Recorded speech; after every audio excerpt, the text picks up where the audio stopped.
BJP party ఖచ్చితంగా గెలుస్తుందని 100% నమ్మకంతో నేను చెప్తున్నాను.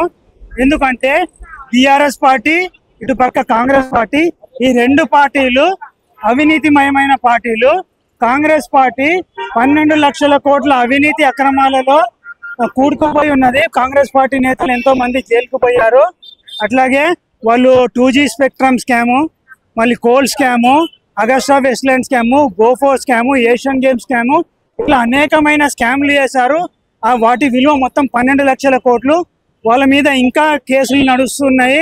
సోనియా గాంధీ, రాహుల్ గాంధీ కూడా నేషనల్ హెరాల్డ్ కేసు ఇంకా నడుస్తూనే ఉన్నది. కాబట్టి ఆ రాహుల్ గాంధీ వాళ్ళ కుటుంబము, మళ్ళీ కాంగ్రెస్ పార్టీ, ఇవి రెండు మొత్తం అవినీతిమయమైన పార్టీలు. కాంగ్రెస్ అంటే అవినీతి, అవినీతి అంటే కాంగ్రెస్. ఇప్పుడు కాంగ్రెస్ కాకుండా జూబ్లీహిల్స్ బై ఎలక్షన్ నడుస్తా ఉంది కదా, జూబ్లీహిల్స్ బై ఎలక్షన్ సంబంధించి మరి ఏం చెప్తారు? జూబ్లీహిల్స్ బై ఎలక్షన్ లో ఖచ్చితంగా బీజేపీ గెలవబోతుంది. ఎందుకంటే కాంగ్రెస్ పార్టీ అవినీతిమైన పార్టీ, అలాగే టీఆర్ఎస్ పార్టీ కూడా అవినీతిమయమైన గుండా మాఫియా పార్టీ. బీఆర్ఎస్ పార్టీ 10 లక్షల కోట్ల అవినీతికి పాల్పడిందని కాంగ్రెస్ పార్టీ అసెంబ్లీ ఎలక్షన్స్ ముందు చెప్పింది. కానీ ఇప్పటి వరకు మీరు ఎన్ని లక్షల కోట్లని తిరిగి రాబట్టారు? కేటీఆర్ ఇద్దరు కలిసి 10 లక్షల కోట్ల అవినీతి చేశారని చెప్పారు. మరి వాళ్ళ మీద 409 సెక్షను, మళ్ళీ prevention of corruption act section పెట్టేసి వాళ్ళని ఎందుకు జైల్లో పెట్టరు? వీళ్ళకు కాంగ్రెస్ వాళ్ళని జైలు పంపించే ఉద్దేశం లేదు. ఏంటంటే వాళ్ళు చేసిన అవినీతి అక్రమాలు చూపించేసి వాళ్ళను బ్లాక్మెయిల్ చేసి వీళ్ళు తెలంగాణ రాష్ట్రంలో దోపిడీ రాజ్యం చేయాలనుకుంటున్నారు. వీళ్ళు కూడా టీఆర్ఎస్ ఎలా అయితే స్కామ్లు చేసిందో అదే విధంగా స్కామ్లు చేసి డబ్బు దోచుకోవాలనుకుంటున్నారు. ఆల్రెడీ ఎన్నో స్కామ్లకు పాల్పడుతుంది కాంగ్రెస్ గవర్నమెంట్ కూడా. అటువంటి 3 మల్లన్న కూడా కాంగ్రెస్ పార్టీ నుండి ఎమ్మెల్సీ అయినా కానీ ఆయన కూడా వీళ్ళ అవినీతి గురించి మాట్లాడుతున్నారు. రవాణా శాఖలో అవినీతి జరుగుతున్నది. నిన్న రెవెన్యూ శాఖలో 100 మందిని తప్పుడు ఎన్ఓసి ఇచ్చిందని చెప్పి వాళ్ళ మీద యాక్షన్ తీసుకోవట్లేదు. ఏసీబీ కేసులన్నీ తొక్కి పెడుతున్నది ఈ కాంగ్రెస్ గవర్నమెంట్. వాళ్ళ మీద ప్రాసిక్యూషన్ కి పర్మిషన్ ఇవ్వట్లేదు. ఈ అవినీతిమరమైన అవినీతి ఒక దగ్గర నుండి ఇంకో ట్రాన్స్ఫర్ చేస్తుంది, కానీ పూర్తిగా రక్షణలు లేనట్టు వాళ్ళ మీద యాక్షన్ తీసుకోవట్లేదు. వాళ్ళ మీద కోర్టు కేసులు పెట్టి వాళ్ళని జైలు పంపించలేదు. ఎందుకంటే ఏమున్నా కానీ, ఎటువంటి ఎలిగేషన్స్ ఉన్నా కానీ, నవీన్ యాదవ్ ఇక్కడ కేడర్ ఉన్న వ్యక్తి, పబ్లిసిటీ ఎక్కువ ఉన్న వ్యక్తి, ఇట్లా ఒక సామాజిక సేవ చేసేటటువంటి వ్యక్తి. ఖచ్చితంగా నవీన్ యాదవ్ కి మేము పట్టం కడతాం అని చెప్పేసి చాలా మంది సర్వేలు అయితే చెప్పారు. అటువంటిది ఏం లేదండి. మీరు చూసారు పార్లమెంట్ ఎలక్షన్ లో టీఆర్ఎస్ పార్టీ అసెంబ్లీ ఎలక్షన్ లో 39 వచ్చినాయి. కానీ పార్లమెంట్ ఎలక్షన్స్ వచ్చేసరికి వాళ్ళకు వచ్చిన ఎంపీ సీట్లు 0. అంటే ఇప్పుడు టీఆర్ఎస్ పార్టీకి ఉన్న క్రెడిబిలిటీ అది అన్నట్టు. ప్రజలలో వాళ్ళ ఉన్న నమ్మకము, వాళ్ళ మీద ఉన్న ద్వేషము ఆ 0 నంబరు తెలియజేస్తుంది. అదేవిధంగా పార్లమెంట్ ఎలక్షన్స్ లో బీజేపీకు 8, అంటే అంతకుముందు ఎంపీ సీట్ వచ్చింది. 2019 లో 4 ఎంపీ సీట్లు వచ్చాయి. మొన్న 24 లోనేమో 8 సీట్లు వచ్చాయి. అంటే రాను రాను బీజేపీకు తెలంగాణలో పట్టు పెరుగుతున్నది, ప్రజలలో అభిమానం పెరుగుతున్నది. కాంగ్రెస్ కి 8 సీట్లు వచ్చాయి, బీజేపీకి 8 పార్లమెంటరీ టికెట్లు వచ్చాయి. అంటే బీజేపీ కాంగ్రెస్ రెండు తెలంగాణలో సమోజ్జిగా ఉన్నాయి. కాంగ్రెస్ కి క్యాడర్ ఉంది, అయినా కానీ వాళ్ళు 8 తీసుకుని వచ్చారు. బీజేపీ క్యాడర్ తక్కువ ఉన్నది, అయినా కానీ బీజేపీలో ప్రజల అభిమానం ఉన్నది కాబట్టి 8 ఎంపీ టికెట్లు వచ్చింది. కాబట్టి జూబ్లీహిల్స్ లో కూడా అదే విధంగా ప్రజలు బీజేపీకి పట్టం కడతారని నేను 100% నమ్మకం నాకు ఉన్నది. కాబట్టి జూబ్లీహిల్స్ లో మా క్యాండిడేట్ కూడా లంకల దీపక్ రెడ్డి, అతను నా చాలా మిత్రుడు. బండి సంజయ్ అన్న పాదయాత్రలో మేము కలిసి పాల్గొన్నాము. అతని గురించి నాకు బాగా తెలుసు. అతని మీద ఎటువంటి అవినీతి ఆరోపణ లేదు. అతను ప్రజలకు సేవ చేసే వ్యక్తి. అన్న అంటే నేనున్నా అని వాళ్ళు ప్రజలకు సహాయపడతారు. ఈ నవీన్ గారి మీద ఎన్నో ఆరోపణలు ఉన్నాయి, వాటి అన్నిటి మీద నేను వెళ్ళదలుచుకోలేదు. కాబట్టి టీఆర్ఎస్ పార్టీ మీద ఎన్నో కూడా చాలా కేసులు నడుస్తున్నాయి. వాళ్ళ మీద ఎన్నో కాళేశ్వరం కేసు కానీ, మళ్ళా అందులో ఈ ఫార్ములా 1 రేస్ కార్స్ కానీ, ఈ విధంగా చాలా ఆరోపణలు ఉన్నాయి, చాలా కేసులు నడుస్తున్నాయి. గొర్రెల స్కాము, ఇట్లాంటి చాలా కేసులు ఉన్నాయి వాళ్ళ మీద. కాబట్టి ప్రజలు వీళ్ళను తిప్పి కొడతారు, బీజేపీకి పట్టం కడతారు. మీరు రాబోయే ఎలక్షన్లో చూస్తారు. బీజేపీ పార్టీ ఖచ్చితంగా గెలుస్తుందని 100% నమ్మకంతో నేను చెప్తున్నాను. ఎందుకంటే టీఆర్ఎస్ పార్టీ, ఇటు పక్క కాంగ్రెస్ పార్టీ, ఈ రెండు పార్టీలు అవినీతిమయమైన పార్టీలు. కాంగ్రెస్ పార్టీ 12 లక్షల కోట్ల అవినీతి అక్రమాలలో కూడుకుపోయి ఉన్నది. కాంగ్రెస్ పార్టీ నేతలు ఎంతో మంది జైలుకు పోయారు.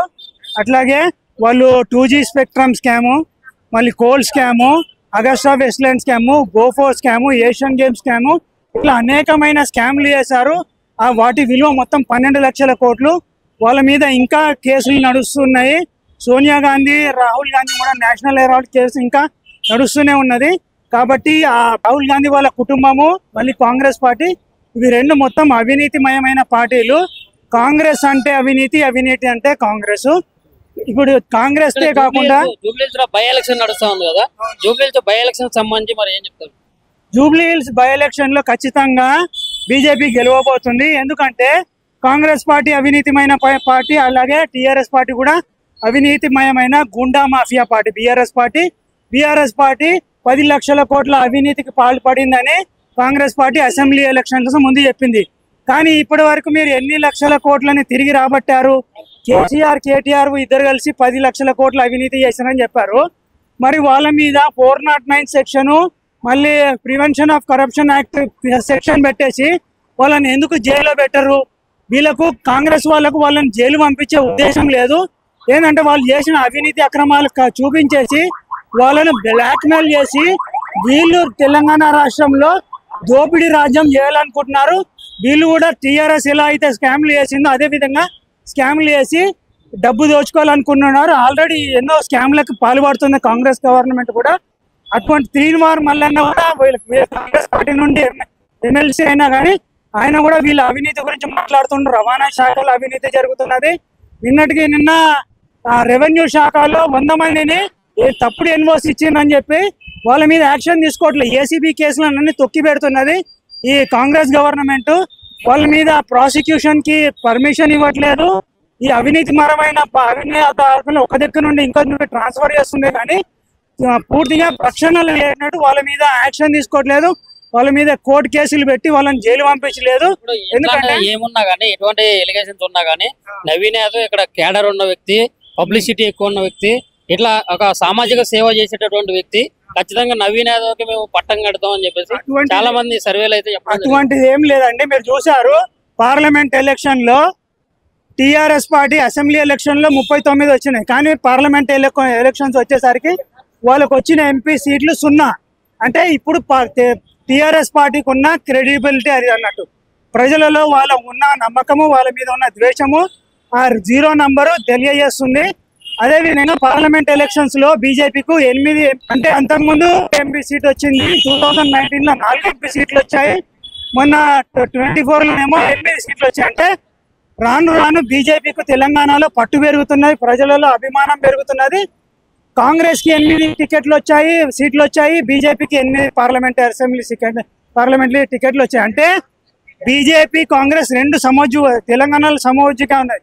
కాంగ్రెస్ కి క్యాడర్ ఉంది, అయినా కానీ వాళ్ళు 8 తీసుకుని వచ్చారు. బీజేపీ క్యాడర్ తక్కువ ఉన్నది, అయినా కానీ బీజేపీలో ప్రజల అభిమానం ఉన్నది కాబట్టి 8 ఎంపీ టికెట్లు వచ్చింది. కాబట్టి జూబ్లీహిల్స్ లో కూడా అదే విధంగా ప్రజలు బీజేపీకి పట్టం కడతారని నేను 100% నమ్మకం నాకు ఉన్నది. కాబట్టి జూబ్లీహిల్స్ లో మా క్యాండిడేట్ కూడా లంకల దీపక్ రెడ్డి, అతను నా చాలా మిత్రుడు.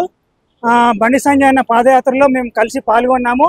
అతని గురించి నాకు బాగా తెలుసు. అతని మీద ఎటువంటి అవినీతి ఆరోపణ లేదు. అతను ప్రజలకు సేవ చేసే వ్యక్తి. అన్న అంటే నేనున్నా అని వాళ్ళు ప్రజలకు సహాయపడతారు. ఈ నవీన్ గారి మీద ఎన్నో ఆరోపణలు ఉన్నాయి, వాటి అన్నిటి మీద నేను వెళ్ళదలుచుకోలేదు. కాబట్టి టిఆర్ఎస్ పార్టీ మీద ఎన్నో కూడా చాలా కేసులు నడుస్తున్నాయి. వాళ్ళ మీద ఎన్నో కాళేశ్వరం కేసు కానీ, మళ్ళా అందులో ఈ ఫార్ములా 1 రేస్ కార్స్ కానీ, ఈ విధంగా చాలా ఆరోపణలు ఉన్నాయి, చాలా కేసులు నడుస్తున్నాయి. గొర్రెల స్కాము, ఇట్లాంటి చాలా కేసులు ఉన్నాయి వాళ్ళ మీద. కాబట్టి ప్రజలు వీళ్ళను తిప్పి కొడతారు, బీజేపీకి పట్టం కడతారు. మీరు రాబోయే ఎలక్షన్లో చూస్తారు.